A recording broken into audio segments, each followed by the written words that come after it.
La serie Dejados Atrás ha vendido más de 70 millones de copias en todo el mundo. La lectura de este material se ha convertido en uno de tantos parámetros, evidencia del creciente interés por las cuestiones futuras. De acuerdo a la revista Time, su éxito provee nueva evidencia de que el interés en el fin de los tiempos no es un fenómeno fringe.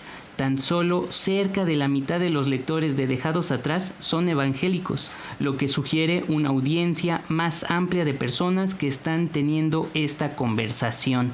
Esto fue publicado en el 2010 y hoy ya se tienen 2 películas de esta misma serie. La primera protagonizada por Kirk Cameron, que ustedes lo recordarán por la película de Reto de Valientes. Kirk Cameron. This is insane. People don't just disappear. Y la segunda por el mismísimo Nicolas Cage. People from all over this plane have simply vanished. I know you all want answers, and believe me, so do I, and I'll do my best to get them. ¿Cómo la ven? Así que vamos a estar hablando de este tema.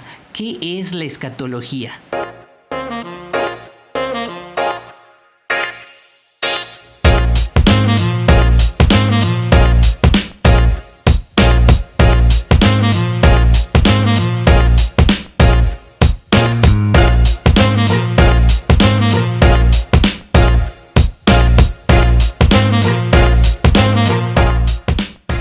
Además de las novelas y las películas, otro parámetro pudiera ser la interpretación popular de los grandes cambios políticos y socioeconómicos que se desarrollan en todo el mundo. Las guerras en el Medio Oriente, los acuerdos entre megacorporaciones, las querellas en los países de tercer mundo, etc. Estos sucesos se consideran como un prólogo al final apocalíptico. Además, por ejemplo, se transmitió en el History Channel una serie llamada El Efecto Nostradamus. No sé si se acordarán de esta serie.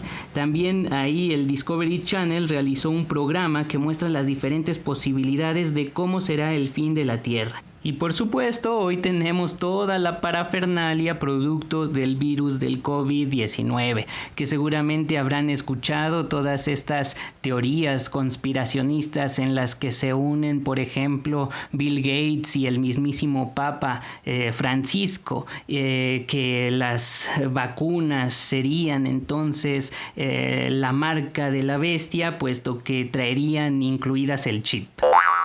En fin, muchos cristianos se interesan por el tema escatológico por mera curiosidad. Por ello es necesaria una enseñanza clara acerca de la escatología bíblica que nos revela la misma escritura, pues esta provee al ser humano un mensaje sobre el futuro pertinente para el presente. Y esto es lo que vamos a estudiar enseguida. En primer lugar, vamos a definir qué es la escatología, para después hacer un estudio sobre el objetivo de la escatología en la escritura y finalizaremos con algunas propuestas aplicables a nuestro contexto. El concepto escatología lo utiliza por primera vez Kolob. Proviene de la raíz griega eschatos, que significa último o postrero, y se utiliza 52 veces en el Nuevo Testamento. Se utiliza en contextos de carácter coloquial como en el último lugar o designa una sucesión temporal. Pablo lo utiliza como concepto escatológico en 1 Corintios 15:52 y en Apocalipsis es usado este término como autopresentación del revelador en Apocalipsis 1:13 y 22:12. Para el cristiano que ha llegado a la plenitud de los siglos, los últimos tiempos designan el periodo que va desde la venida de Jesús hasta su vuelta a la parusía. Este otro término, parusía, proviene del verbo paremi, estar presente, venir, llegar, acercarse, por lo que tiene el significado de llegada. En la literatura helenística designa la epifanía, la aparición de Dios o de un Dios, pero también se utiliza para la llegada de un emperador o de algún dignatario a una ciudad de las provincias. El uso en el Nuevo Testamento parte de la expectativa mesiánica del Antiguo Testamento. Así, la parusía indica la venida de Cristo y los eventos que la acompañan, tal como lo definen en el Diccionario Exegético del Nuevo Testamento de Valls y Schneider. Considerando esto, la situación temporal del creyente puede ser calificada como escatológica. De modo que la escatología ya no se presenta como relato anticipado de los acontecimientos finales de la historia, sino como movimiento dialéctico entre el ya y todavía no, nos dice Javier León Dufour. Con esto en mente, comprendemos su sentido antropológico, pues se relaciona íntimamente con el ser en su pasado, presente y futuro. Pero esta escatología no es antropocéntrica, sino que se fundamenta en la persona y obra de Jesucristo, Dios hombre, y así Él es su comienzo y su plenitud. En Hebreos 1:2 y también en 1 de Pedro 1:20 se indica que en Jesucristo ha comenzado el último tiempo. El tiempo del fin se halla pues clarísimamente determinado por la cruz y la resurrección de Jesucristo. Por tanto, la escatología es indisputablemente cristocéntrica. En todo ser humano existe de manera constante un deseo de certidumbre de lo porvenir. Al mismo tiempo, este deseo de certeza es generado por su conocimiento de finitud e incertidumbre de su futuro. En toda cultura se han elaborado, en algunas más ampliamente que en otras, esquemas de lo que les depara el futuro. Sin embargo, la escatología que nos muestra la Escritura es la única que abarca y cubre toda esperanza humana, por lo cual podemos señalar que la escatología significa doctrina acerca de la esperanza cristiana, la cual abarca tanto lo esperado como el mismo esperar vivificado por ello. Así lo define Jürgen Moltmann. Entonces, aunque la esperanza es exclusiva de la enseñanza cristiana, incluye a toda la humanidad. Este concepto de escatología modifica cualquier otra concepción errónea, centrándonos en la doctrina bíblica que tiene en su seno la persona, praxis y catequesis de Jesucristo. Anteriormente se utilizaba la palabra novísimos para referirse a las cuestiones futuras. En este concepto, nos dice Andrés Tornos, la muerte, el juicio, el infierno y la gloria, contenidos tradicionales del tratado, se presentaban en él como clave de comprensión cristiana del destino humano y de una comprensión que secularmente había conducido a manejar las imágenes relacionadas con el desenlace final de la vida para infundir miedo, obediencia y moralismo desencarnado. Sin embargo, parece que la escatología, al menos popular, ha retomado ese mismo cauce. El miedo del ser humano ante lo incierto del futuro afecta en el estudio y comprensión de la escatología. Por ello, cuando se habla de temas escatológicos en la Iglesia, se trata de impresionar a la gente de modo que se arrepientan y crean en Cristo. Sin embargo, esta conversión está dictaminada por un terrorismo y el Evangelio se convierte así en malas noticias en vez de buenas noticias.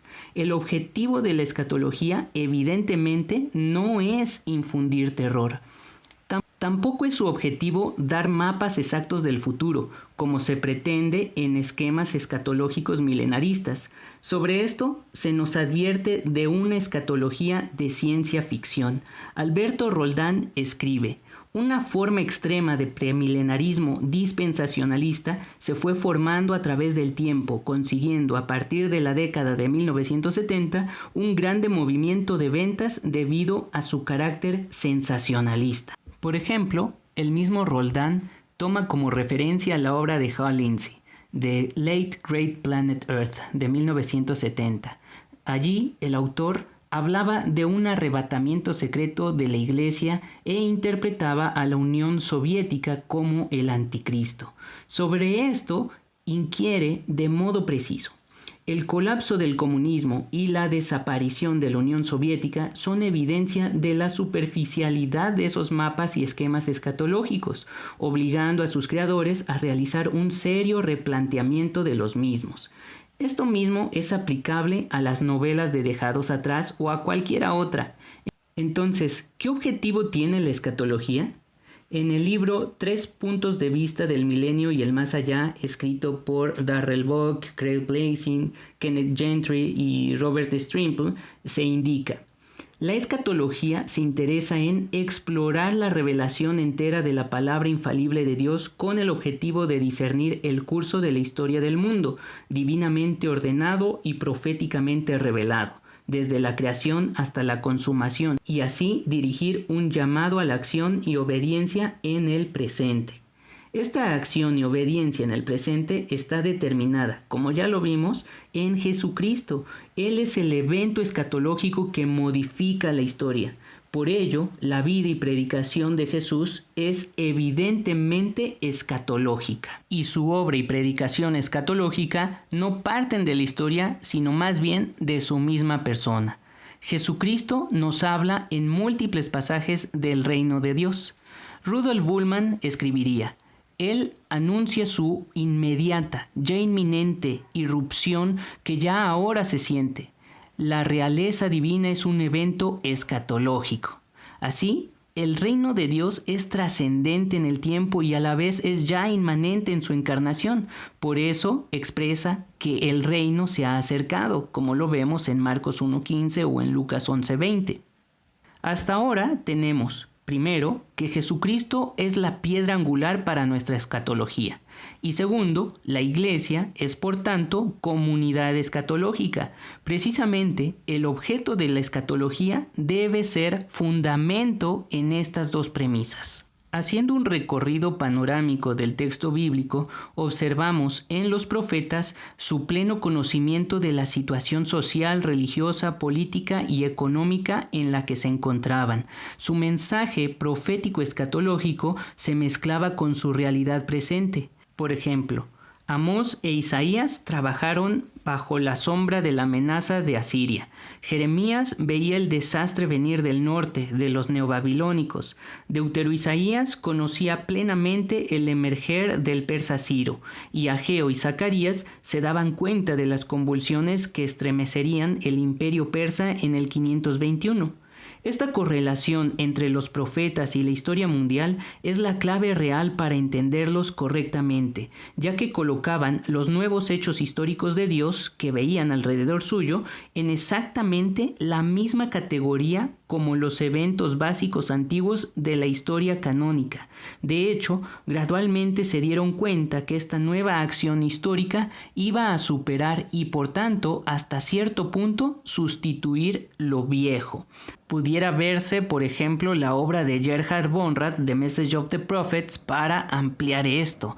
Su predicación tenía un objetivo claro. El profeta pretendía que en respuesta a su mensaje, el pueblo modificara aquello que no estaba bien a los ojos de Dios. Jesús continuaría con aquella característica profética en todo su ministerio. Las enseñanzas de Jesucristo estaban íntimamente ligadas a sus acciones. Su mensaje escatológico, como lo vemos en Mateo 25, tenía como énfasis activar a sus oyentes en esa expectativa escatológica. Aquellos que son llamados a heredar el reino son los mismos que le dieron de comer cuando tuvo hambre, le dieron de beber cuando tuvo sed, lo recogieron cuando era forastero, lo cubrieron cuando estaba desnudo, lo visitaron en su enfermedad y en la cárcel fueron a él. A ellos Mateo les llama justos. A lo largo del Evangelio, según Mateo, Jesús no se cansa de llamar a hacer justicia. En el llamado Sermón del Monte lo enfatiza una y otra vez. Lo vemos así en Mateo 5:6, 10, 20, 6:1 y 33. En este último versículo ordena a buscar primeramente el reino de Dios y su justicia. Y explicando la parábola escatológica del trigo y la cizaña, indica que entonces los justos resplandecerán como el sol en el reino de su Padre. El que tiene oídos para oír, oiga. Por ello mismo, la Iglesia es una comunidad escatológica. Por lo tanto, debe estar plenamente relacionada con la justicia, elemento esencial en el mensaje escatológico de Jesucristo. Así podemos entender el actuar de sus discípulos. Pierre de Verge escribe: la justicia forma parte de las grandes características de la manera cristiana de vivir. No es extraño entonces que se mencione el ejemplo de Jesús. Es un modo de mostrar que la justicia es la consecuencia lógica de la vinculación a aquel que es justo. Hijos míos, que nadie os engañe. Quien obra la justicia es justo como Él es justo. Y continúa: en esto se manifiestan los hijos de Dios y los hijos del diablo. Todo aquel que no hace justicia y que no ama a su hermano no es de Dios. allí en 1 de Juan 3, 7 y 10. Por lo tanto, la comunidad reconoce a su Señor Jesucristo, que en su mensaje escatológico los precisa a no ceder ante cualquier otra orden que se contraponga a su justicia. Y la Iglesia, siendo comunidad, no puede existir si no hay justicia. Por ello, en el libro de los Hechos observamos la justicia característica de la comunidad de creyentes. Comparten con los pobres, las cuentas son claras, hacen el bien a los necesitados y aun cuando se les oponen, obedecen a su Señor y dan testimonio de Él. En las epístolas el tenor sigue siendo el mismo. La comunidad de creyentes debe esperar la parusía, manifestando la justicia. Así, la escatología se presenta en la comunidad como denuncia del mal y anuncio del bien.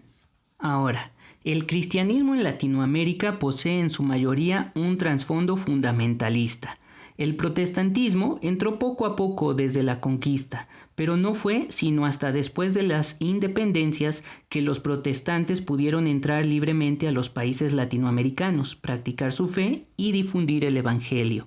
Hacia finales del siglo XIX, las premisas teológicas liberales europeas se difundían ampliamente por su método histórico crítico, con el que entraban en diálogo con las ciencias modernas y le proporcionaban una respuesta al ser humano de entonces. Otros métodos partían del existencialismo. Tal es el caso de la desmitologización de Bullmann. Como es bien sabido, la respuesta a este liberalismo teológico no se hizo esperar y surgió así el movimiento que enfatizaba el método histórico-gramatical, que tendía en algunos círculos hacia el literalismo.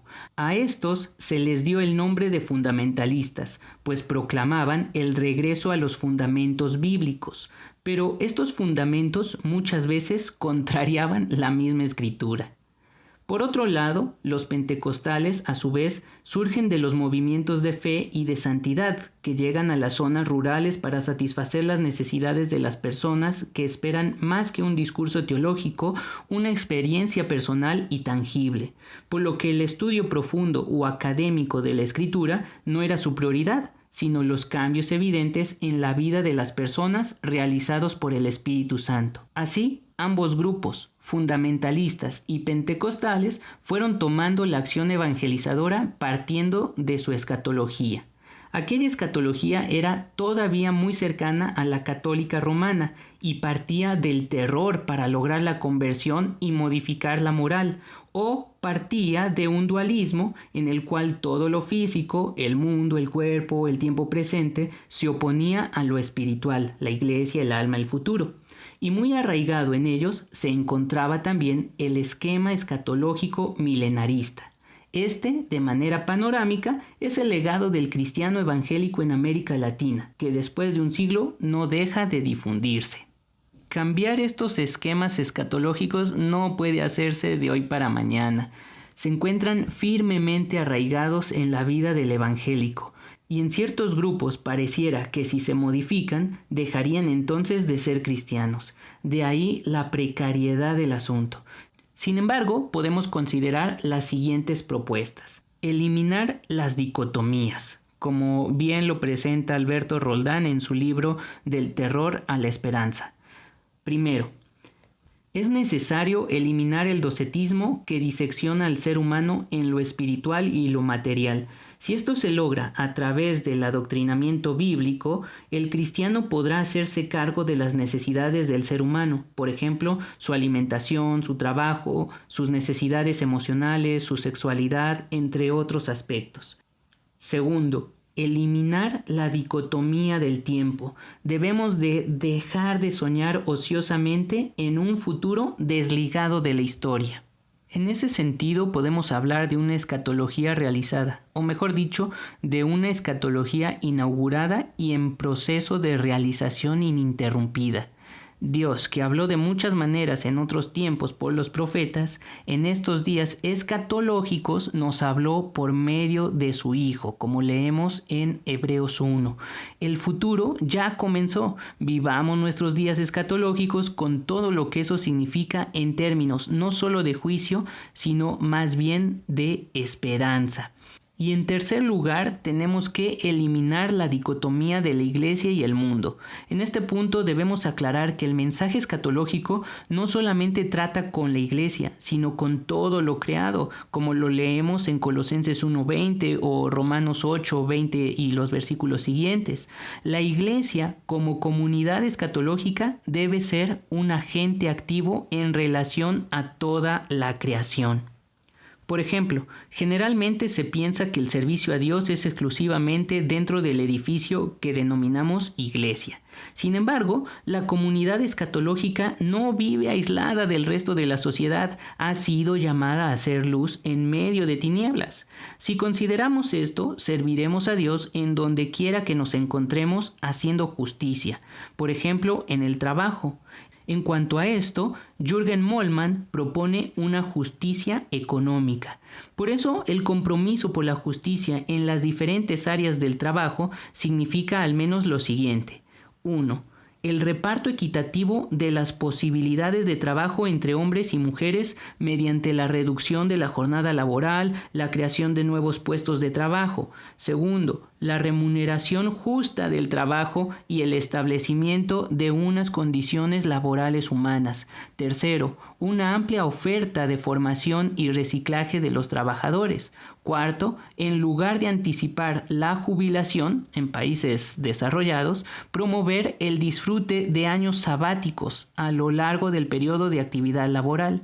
Y 5. El reconocimiento social del trabajo no remunerado, especialmente el trabajo en el hogar y la atención familiar a los niños y ancianos. Así lo escribe en su libro La justicia crea futuro. También explica la justicia intergeneracional. Actuemos conociendo que después de nosotros viene una nueva generación. Las decisiones que tomamos afectarán el modo de vivir de los niños y jóvenes.